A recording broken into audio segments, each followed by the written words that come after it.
Yo, what's up, team? I'm going to New Zealand's first weed cannabis museum. I got invited there, so I'm gonna go there and I'll vlog the whole thing.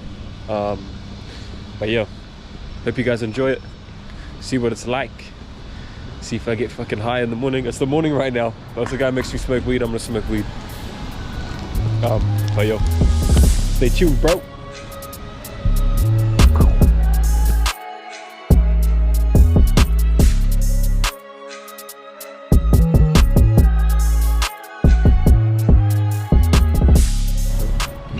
Yo, what's up? Yo, this is my man Abe right here. Hey. So tell us a bit about yourself, bro, and what you're doing here. My name is Abe. I am a botanist and a cannabis legalization activist for the last 20 years. And this is the site of the about to reopen Whakamana Cannabis Museum, the first and only cannabis museum in New Zealand and in Australasia. And it's a very fitting site, as you can see, very majestic. And the Cannabis Museum is kind of the culmination of the evolution of 20 years of activism. It's a community center, it's a place for education, it's like a club, a consumption venue. Yeah. Cool, bro, cool. It's you know, every stoner's pipe dream. Yo, sweet. Whoa.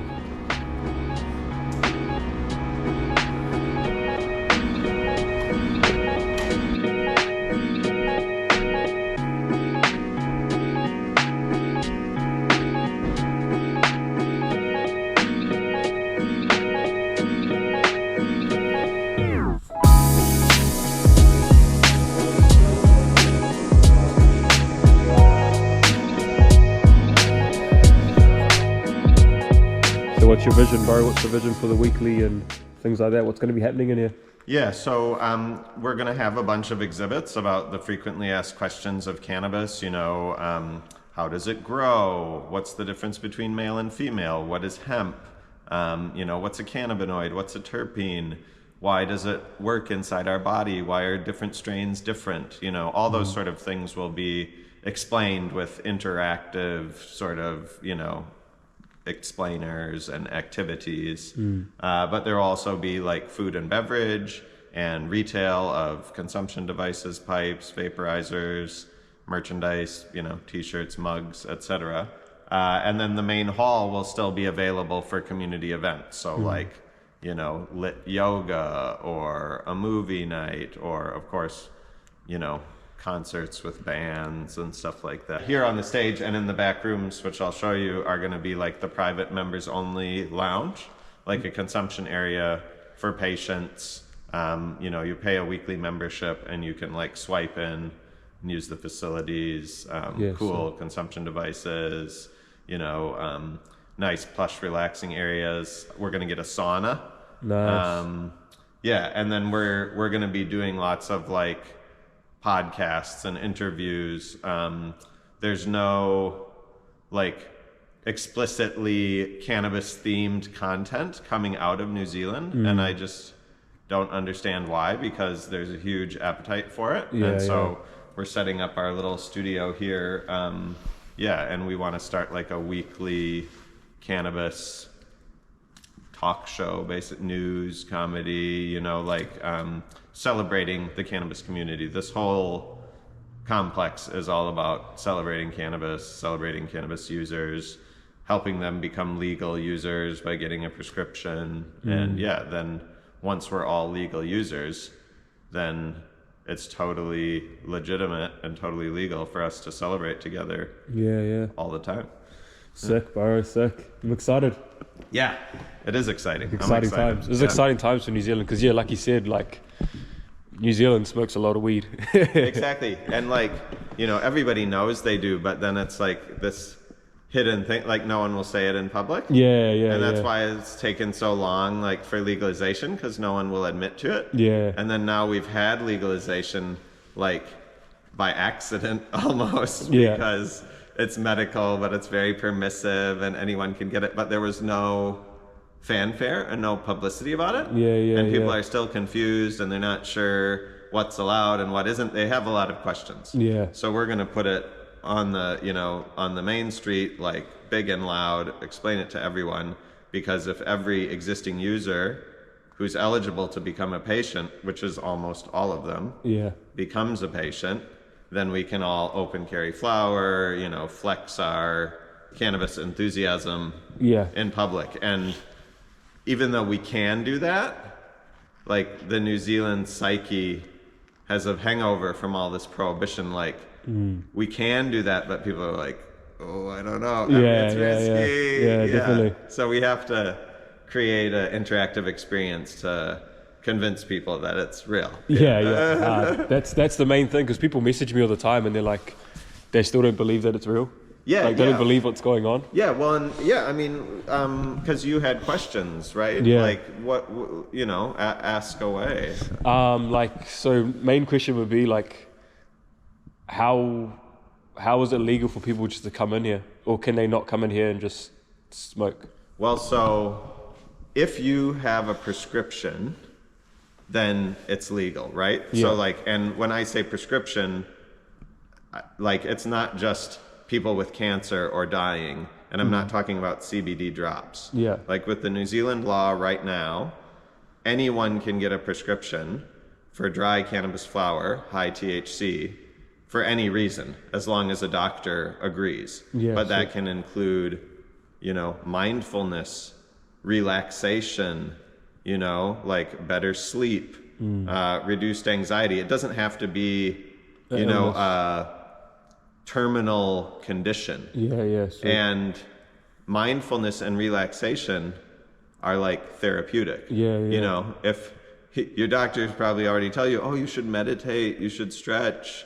Nobody does that. If they could give you a pill that all of a sudden would make you very introspective and think, man, wonder what other people are feeling about that. And, they would do it. That's what cannabis is.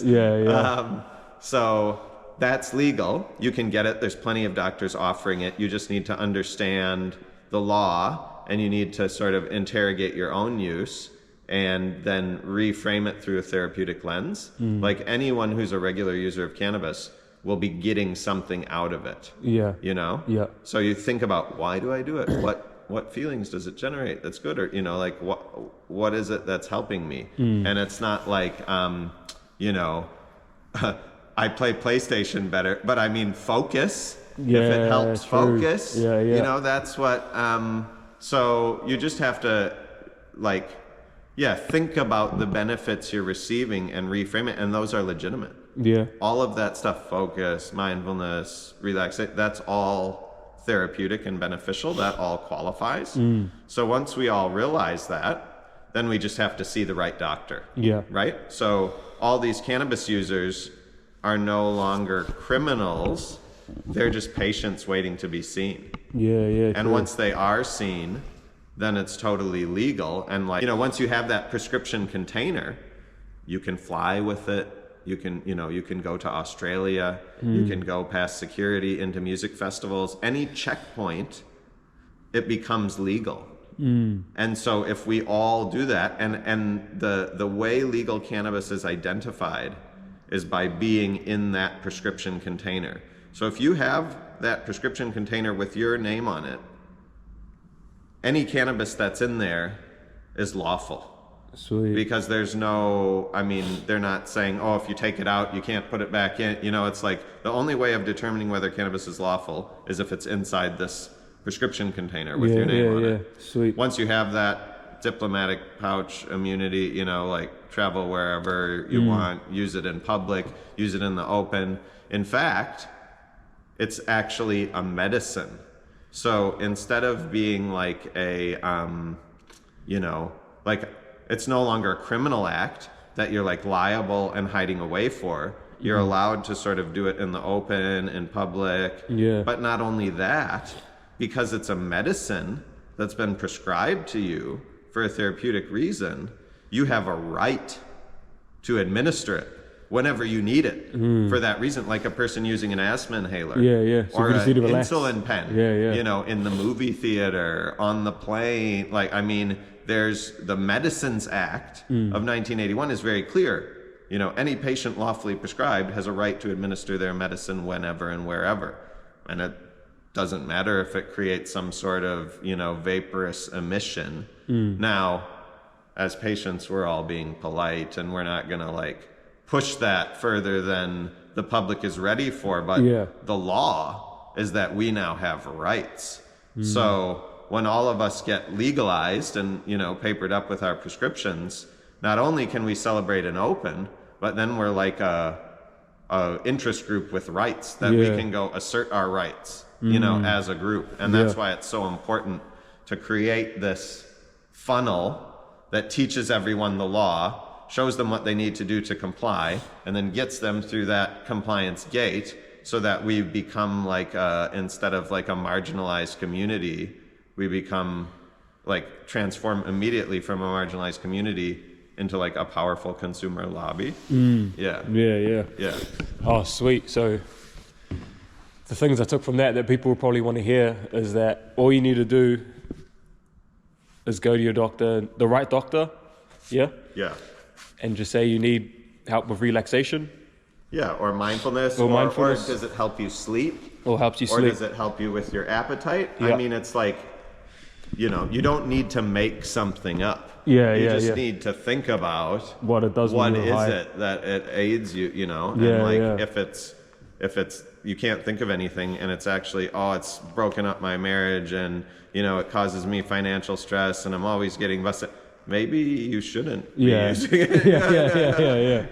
Ah, yes, sweet. I mean, this is going to help a lot of people, because I get hit up all the time. And I know a lot of stoners that just want to be smoking in public anyway. But back to your original question, like, how can we just come in here and do it? So now that this paradigm exists, there's this implied license. Like any person smoking cannabis could potentially be a patient. We have to assume that they are. It's not our right to go around requesting people's private information. You know what I mean? And you're not legally obligated to disclose what medicines you're on to anyone but your doctor.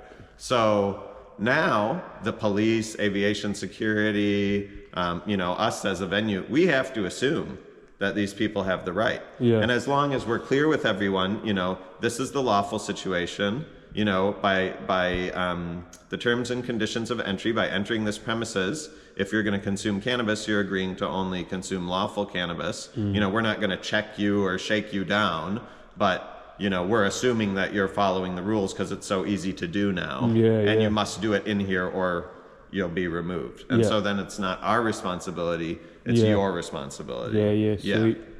Sweet. And like, you said the right doctor, like, is there like, do you reckon that people that are with their doctors now, could they just go to their normal GP, or do they have to like They could, if Google they're not search? closed-minded. I mean, like, there's this hangover of prohibition of decades, right? So some people think cannabis is really bad and judge you if they find out you're using it. If your doctor's one of those people, Then don't. he's not going to prescribe it. But if your doctor is cool and is like, it knows that you smoke weed and like isn't tisking you or, like, and then you come to them and you're like, actually, I've thought about it and it helps me with this and it helps me with this and it's legal now and I'm worried about always risking myself in the black market. Could you prescribe me? Like if you're a doctor and your patient is a non-problematic cannabis user and you go through all the possible harms and, they're not experiencing them, and you go through all the possible benefits and those benefits do outweigh any harms.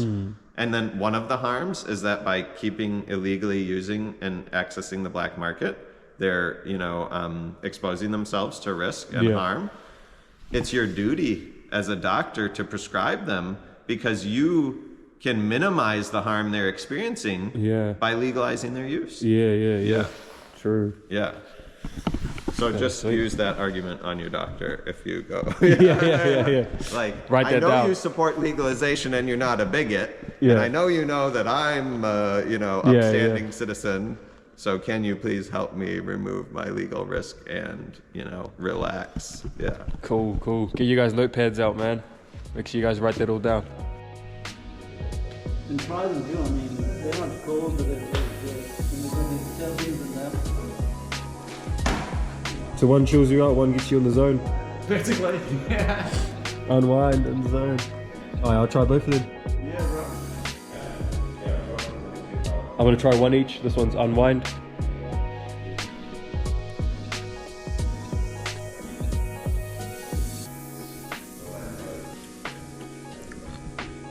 That's nice.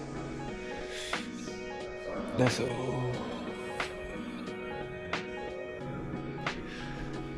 shit. I think today's gonna be a write-off, boys. Unwind. I'm gonna try the focus one, the in zone. I'll try that one later. I'm gonna try both of them at the same time and I don't feel the effect. So I'll just try this one first. And then yeah, let you know how I go. Observer today. Yo, what is this?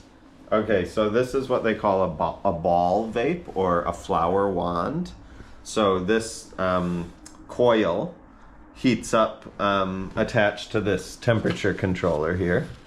And so whatever that's set to, this metal coil will heat up to, and then the block that's inside of it is filled with quartz beads. So the whole thing is going to heat up to temperature, and then basically you hold that over your bong cone. Oh, yeah. And when you suck the air through, it's not just sucking through like a hot hollow tube. It's like a big matrix of, you know, ball-shaped beads that when you suck the air through, it heats up to that temperature. And so you're like ripping your bong, but it's a vape, but it's like ultra concentrated vape. I'll probably do that.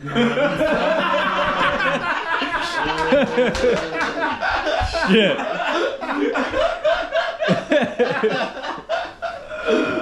Okay. I think when you put it like that. Ultra concentrated way. Okay. Oh fuck man. What temperature does it go to, Abe? This one I have set at about 460 Fahrenheit. Just say it was like on 90. Will that be a different hit if you put it on like 120? Yeah.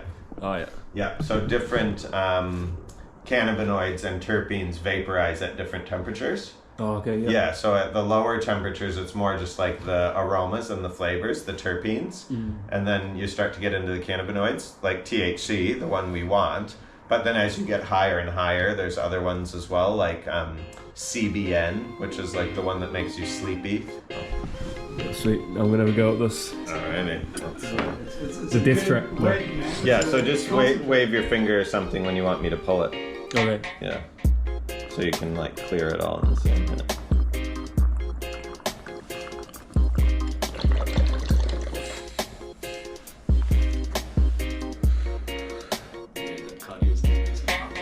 Yeah,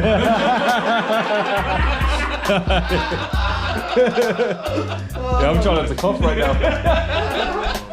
I was like, 4 a.m. I was like, fine, that's only hard. It's only so he can get his first 420. It's only 20 minutes to go.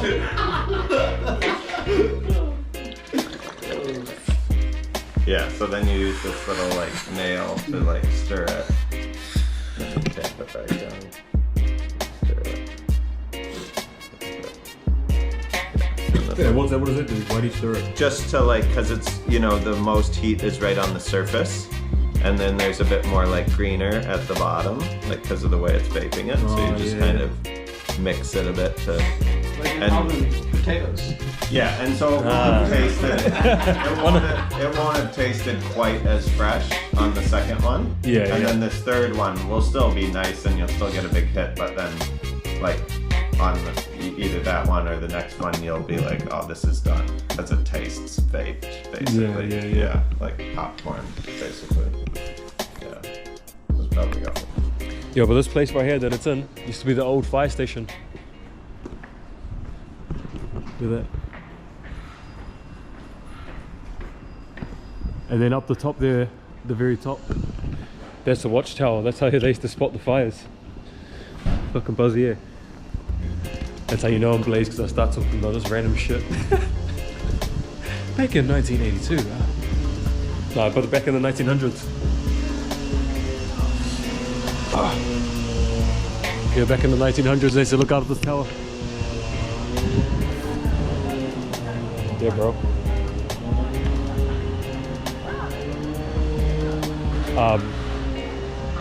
But yo, that was fucking mean. That was solid as. I'm so blazed though. I'm so fucking blazed. I'm so fucking blazed, bro. That was a mean experience. Thanks to Abe and the boys, man. Made some new connections as well. It's good times. You know when you smoke weed and like you don't want to really you don't really get relaxed and like get to be yourself. I smoked weed with those dudes the first time and fuck, I was just myself straight away. That's how you know it's good vibes. Like-minded frequencies. But yo, shot for tapping in. Share this around because it will help people understand what's going on in the country. The shit's happening, man, and it's easy as to get your weed permit. Just say you need it for relaxation, mindfulness, help focus. Just tell the truth. Just tell your doctor. That's what you need it for, and that's all you need. You don't need some crazy ass illness, or not that they're crazy ass. I shouldn't have said that. I mean, you didn't need some like terminal illness or like anything like physically wrong with you. But yo, shot for tapping in.